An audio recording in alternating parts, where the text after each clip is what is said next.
सुरुवातीला कृषी मंत्र्यांचा कारनामा समोर आलाय, पाहूयात त्या संदर्भातल्या टॉप 9 बातम्या। मंत्री माणिकराव कोकाटे रमी खेळत असतानाचा व्हिडिओ, रोहित पवारांकडून ट्विट। शेतकरी आत्महत्या होत असताना कृषी मंत्री रमी खेळतायत, रोहित पवारांचा आरोप। मी कोणताही गेम खेळत नव्हतो, मोबाईलवर आलेली जाहिरात स्किप करत होतो, तेवढाच व्हिडिओ रेकॉर्ड झाला। विरोधकांकडून होणाऱ्या आरोपांवर कोकाटेंचं स्पष्टीकरण। प्रकारचा कुठलाही गेम खेळत नव्हतो, खालच्या हाऊसमध्ये काय बिझनेस सुरू आहे हे पाहण्यासाठी मोबाईल उघडला आणि मोबाईलमध्ये कुणीतरी गेम डाउनलोड करत होता, तो स्किप करत असताना तो तेवढा व्हिडिओ फक्त रेकॉर्ड झाला आहे आणि तो व्हिडिओ काहीतरी 10-12 सेकंदाचा आहे। अभिनेता आमिर खान, शाहरुख खानही सर्वच रमी खेळतात। मंत्री कोकाटेंच्या व्हिडिओवर मंत्री प्रताप सरनाईकांचं अजब विधान। टीव्हीवर पण खेळत ते आमिर खान काय खेळतो, तो अजून शाहरुख खान काय खेळतो, रमी आता खेळला जातो, चांगला खेळ म्हणून असं टीव्हीवाल्यांना वाटत असेल कदाचित। ऑनलाईन गेमिंग ॲप संदर्भात छत्तीसगडमध्ये कारवाई, महाराष्ट्रामधील मंत्र्यांवर मात्र कारवाई होत नाही, राऊतांचा आरोप। तर शहांनी डच्चू देण्यास सुचवलेल्या नावांमध्ये कोकाटेंचं नाव, राऊतांचा निशाणा।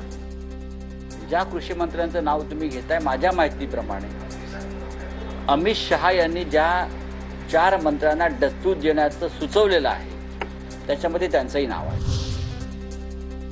राज्यातील शेतकरी मरत असताना कृषी मंत्री रमी खेळतोय, काँग्रेस नेते विजय वडेट्टीवारांचा हल्ला बोल। म्हणजे ही जी भूमिका शेतकऱ्याप्रती अनास्था या सरकारची आहे, तेच कृषी मंत्र्याच्या सभागृहामध्ये रमी खेळताना दिसत आहे। असा कृषी मंत्री महाराष्ट्रामध्ये कधी झाला नाही, शेतकऱ्यांच्या बोकांडी बसवलेल्या कृषी मंत्र्याला घालवल्याशिवाय गप्प बसणार नाही। कृषी मंत्री माणिकराव कोकाटेंच्या व्हिडिओवर स्वाभिमानीचे नेते राजू शेट्टी यांची प्रतिक्रिया। अशा घटनांमधून जनतेच्या मनामध्ये आमदारांविषयी रागाचा संचय होत असतो, मर्यादा न ठेवता वर्तवणूक ठेवली तर लोकांना चुकीचा संदेश जातो। माणिकराव कोकाटेंच्या व्हिडिओवर भाजप नेते सुधीर मुनगंटीवार यांची प्रतिक्रिया। असला कृषी मंत्र्याकडून काय अपेक्षा करावी, कृषी मंत्री माणिकराव कोकाटे यांच्या व्हिडिओवरून बच्चू कडू यांचा संताप। शेतकऱ्यांच्या आत्महत्या होणार नाही याच्यासाठी काय उपाययोजना करू याच्यासाठी समिती गठीत करतोय आणि आमचे कृषी मंत्री आता ही 8वी-9वी चूक असेल, यांच्याकडून काय अपेक्षा करायच्या।